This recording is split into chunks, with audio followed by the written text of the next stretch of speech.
à l'urgence. Ok, on y va. Salut les potes. Oh là là là là là. Attendez, vous m'avez attendu là pendant une semaine? Ouais.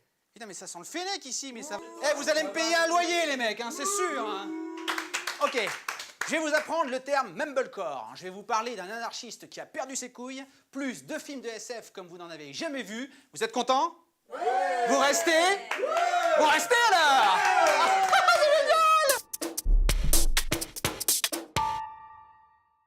Au cinéma vient de sortir, évidemment, dans 2 salles à Paris, Pourquoi en mettre plus des fois qui ferait un succès, faut faire gaffe, Computer Chase, d'Andrew Bujalski, un film génial sur la naissance des geeks dans les années 80. Eh bien, pour fêter ça, un éditeur DVD comme on les aime, inconscient voire fou, contre les distributions, sort les 3 premiers films de son réalisateur. Regardez comme ils sont beaux. Funny A.A., Mutual Appreciation, Beeswax. Ce sont 3 œuvres phares du réalisateur de Computer Chase qui font partie du courant mumblecore, du terme murmuré, par opposé à hardcore qui identifie des films plus brutaux, plus violents. Do you plan on being a rock star for the duration? Like, is this the rest of your life? I mean, you know. yes, I would be a rock star for the duration. Le courant du mumblecore est apparu dans les années 70 aux États-Unis et désigne un ciné ultra indépendant, encore plus indépendant que le Manhattan de Woody Allen. Les films de mumblecore sont essentiellement de très petits budgets, des histoires assez linéaires, un éclairage naturel, des dialogues tournés vers l'improvisation. Ces films sont de véritables laboratoires artistiques pour les jeunes réalisateurs américains d'aujourd'hui. Le succès le plus connu à ce jour est Frances A. de Noah Baumbach. Ce genre cinématographique, épris de liberté dans le cinéma américain, fait l'effet d'une bombe aujourd'hui presque aussi importante que la nouvelle vague des années 60-70. Des jeunes réals fauchés ont pris le cinéma à bras-le-corps pour en faire quelque chose de personnel, et ça, c'est vraiment bien. Rien n'est perdu, les amis. À bras-le-corps. Mumblecore. Funny A.A. suit les premiers pas dans la vie d'adulte de la délicieuse Marnie qui doit trouver un boulot stable mais qui n'a malheureusement pas encore perdu ses petites manies futiles de la vie étudiante. C'est vraiment drôle et bien écrit, ce qui en soi va de soi. C'est le premier film du réalisateur tourné en 2012 et c'est le genre de film qui fait dire que tout est encore possible avec une caméra.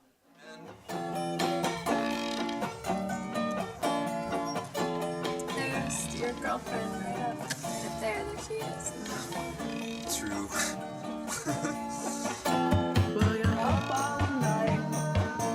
Dans Mutual Appreciation, Bujalski marche sur les traces du Woody Allen des années 70 avec un personnage de musicien lunaire mais pas très à l'aise avec ses concitoyens, Alan, guitariste trentenaire à la recherche d'un batteur pour former son premier groupe. Mais voilà, Alan est un fils à papa qui va se retrouver vite sans le sou avec le difficile choix de devoir bosser pour vivre. Whenever light shines down on misery, it can only make things worse. On the day we met, she burns. Are you ready for this? Pour ceux qui ont aimé Inside Llewyn Davis des frères Cohen, Mutual Appreciation en est une variation terriblement actuelle sur le thème de la velléité. C'est un film extrêmement fort et juste, et pour avoir galéré moi aussi quelques années, je sais de quoi je parle. I don't want to be your girlfriend. I'm not trying to get anything from you. Right. I can't even do that thing when you're not my girlfriend and I'm just making out with you. That's the thing. I can't. Because you're trashed? Et pour finir, Beeswax est un film vraiment étonnant. C'est l'histoire de 2 jumelles qui ne se ressemblent pas du tout. L'une est blonde aux cheveux courts et s'appelle Jenny. C'est une handicapée en fauteuil roulant qui tient une boutique de fringues vintage. Et l'autre est une brune aux cheveux longs qui s'apprête à partir enseigner au Kenya à défaut d'autre chose. Good morning, Storyville Boutique. How may I help you? I'm trying to remember, why did we break up again? Are you serious? Okay. When the sun comes up again, baby. 2 frangines que tout oppose et qui vivent ensemble en plein Texas. Là où c'est un film étonnant, c'est que le réalisateur veut tellement coller à la réalité dans sa fiction qu'il a engagé 2 vraies jumelles, pas du tout actrices, qui ne se ressemblent pas du tout et dont l'une est vraiment paraplégique. Ça ne s'invente pas. Vous retrouverez également un vrai acteur, Alex Karpovsky, connu chez les fans de séries indépendantes pour avoir joué dans la série Girls. The basic situation is Jeannie runs a small used and vintage clothing shop.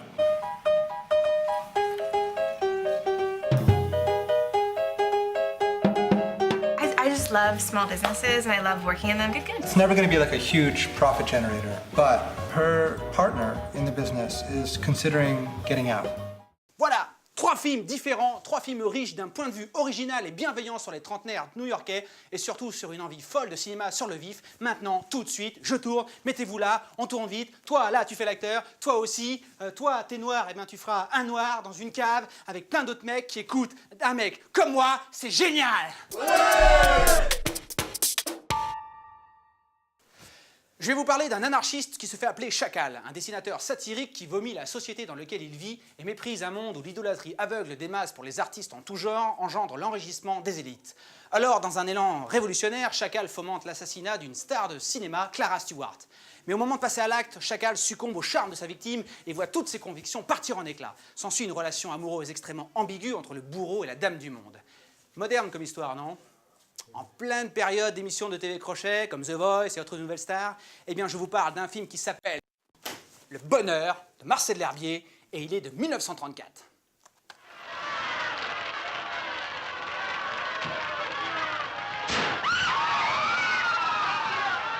Marcel L'Herbier faisait du cinéma à l'époque du muet et il a tourné un chef-d'œuvre qui s'appelait L'Argent, une histoire sur le monde de la bourse qui parlait déjà de ce qui allait nous arriver aujourd'hui avec la crise et l'argent roi.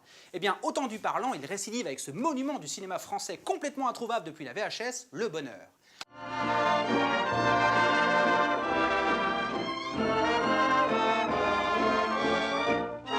Un peu comme si aujourd'hui on faisait un film sur Edwin Plenel de chez Mediapart qui tombait fou amoureux de Laurence Parisot, alors présidente du MEDEF, et qui du coup virait sa cutie en vendant Mediapart à Bolloré. Un truc de dingue, quoi. Un truc de dingue. Celui qui entraînera la plus grande publicité. Notre premier soin sera naturellement de distinguer une personnalité éclatante. Seulement, le problème du choix est devenu très délicat. Alors, tu es un riche. Y a-t-il encore de vrais riches? Marcel L'Herbier est un génie oublié du cinéma français et un visionnaire. Ses films sont de vrais blockbusters de l'époque. Des scènes de foule immenses, des décors majestueux, des caméras qui volent dans les airs, des stars en veux-tu en voilà. Marcel L'Herbier faisait du cinéma pour le grand public à une époque où on avait l'intelligence de croire que les sujets sérieux pouvaient divertir le grand public. Ah oui, donnez-le-moi, monsieur le juré. Donnez-le-moi. Et parfaitement, madame, c'est ça que vous voulez. Mais, c'est bien pour le mal. Je suis l'homme qui a voulu vous tuer, je suis sauvé par vous. Sauvé de la prison, qui sait? La guillotine. Excellente réclame. Eh ben non. Si j'osais, je dirais que L'Herbier avait l'impertinence et l'audace d'un Scorsese des Affranchis ou d'un Oliver Stone de Wall Street. En 34, les gars, la guerre avait même pas commencé. En 34.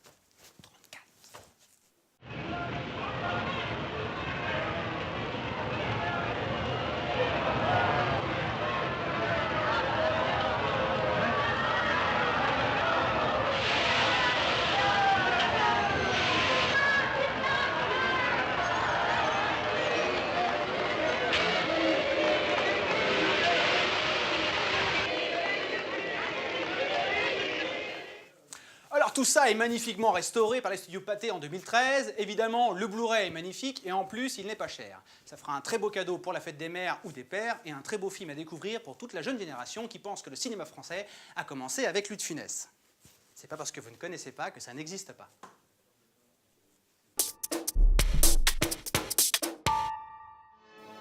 Bonjour amis terriens.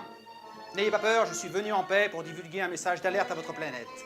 2 individus de votre espèce extrêmement dangereux nommés Thierry Lopez et Kevin Boissezon sévissent actuellement dans l'édition du film culte de Cinéma Bis sous le nom d'Artus Film.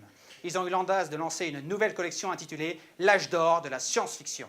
Je vous demande d'être vigilants car ils attaquent fort avec 2 merveilles qui vous brûleront les yeux de couleurs et d'invitations au voyage vers des mondes insoupçonnés.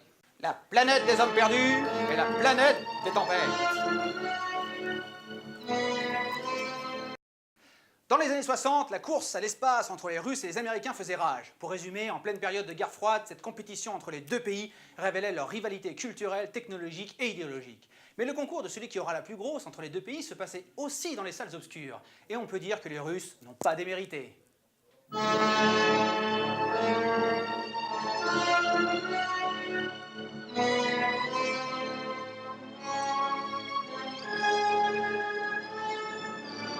Les Américains venaient de faire le plus grand film de science-fiction de tous les temps avec Planète Interdite de Fred Wilcox. Les Russes, eux, lancent sur orbite La planète des tempêtes, qui se révèle être un magnifique film d'exploration interplanétaire. Nous suivons alors les aventures de deux équipages russes sur la planète Vénus qui seront tour à tour confrontés dans le désordre à des plantes géantes très agressifs, un volcan en fusion, des dinosaures affamés et des fonds marins très colorés. Limite radioactif.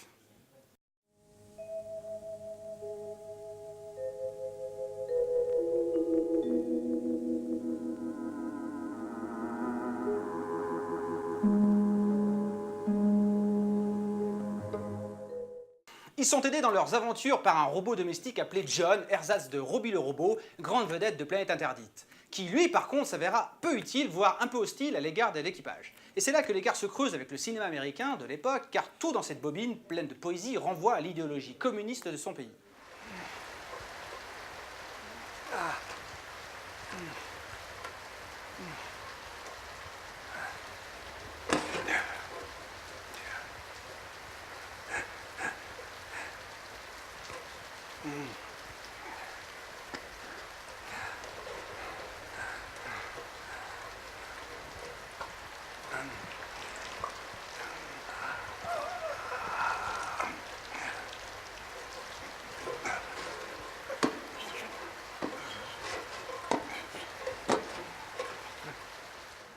À travers ces dialogues et le personnage de John le robot, le scénario prône la notion d'effort collectif des masses laborieuses plus fort et plus noble que l'utilisation des robots serviles. En plus de cela, leurs diverses mésaventures vont mettre en avant les idées de courage, d'entraide entre les peuples. Là où de son côté la science-fiction américaine ne cesse de mettre en alerte le public sur la suprématie du pouvoir de l'esprit supérieur qui fait courir irrémédiablement à sa perte le monde occidental.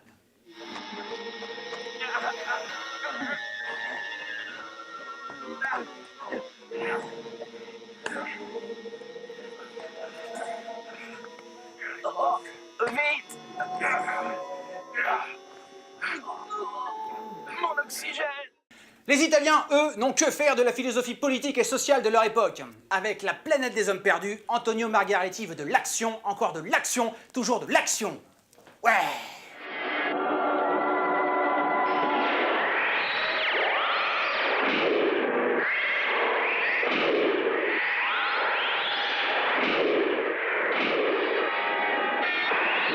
C'est un vrai rêve de gosse. Des batailles de soucoupes volantes dans l'espace qui lancent des missiles, une météorite qui est en fait une base extraterrestre qui menace toute la Terre, un savant fou complètement nihiliste joué par Claude Rains, et un rythme, mes amis, ce film vous laissera pantois par tant de beauté poétique due à ses décors et vous accrochera à vos fauteuils grâce à un compte à rebours haletant digne des plus grands films catastrophes américains. Je voudrais voir s'ils ont une tête, ces salauds d'extraterrestres. Pourquoi ça? Oh, je voudrais juste leur exploser la figure à ces ordures.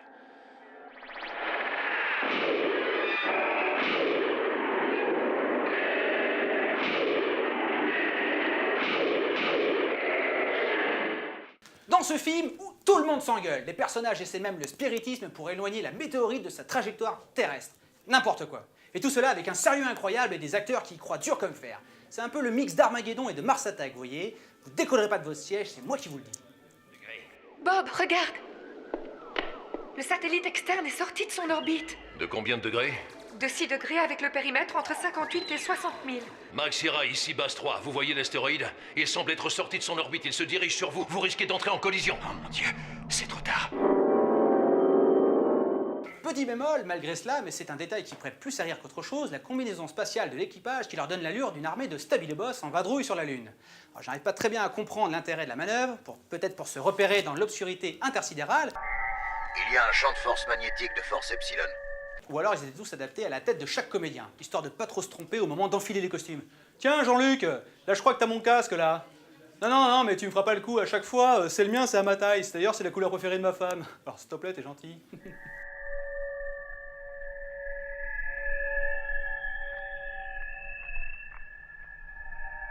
La planète des hommes perdus, c'est la curiosité vintage de la semaine. C'est un film d'une beauté plastique renversante encore aujourd'hui. Si vous n'avez pas perdu votre âme d'enfant, courez l'acheter car il faut qu'Artus Film continue d'exhumer de tels bijoux. C'est vraiment d'utilité publique. Il y a une sorte de cylindre transparent au centre. Cela ressemble à du quartz. Et cette espèce de cylindre change sans arrêt de couleur. Bon alors, ça vous a plu? Ouais! Bon alors, on se balade dans le Mumblecore? Ouais! Non? On s'insurge de la futilité du monde? Ouais! Ou on fait un tour dans l'espace? Ouais! Ouais, ok, bon, de toute façon, je suis chez moi, laissez-moi de la tabasse. Non, arrêtez, je vais regarder le film aussi, moi, merde! Oh! Poussez-vous.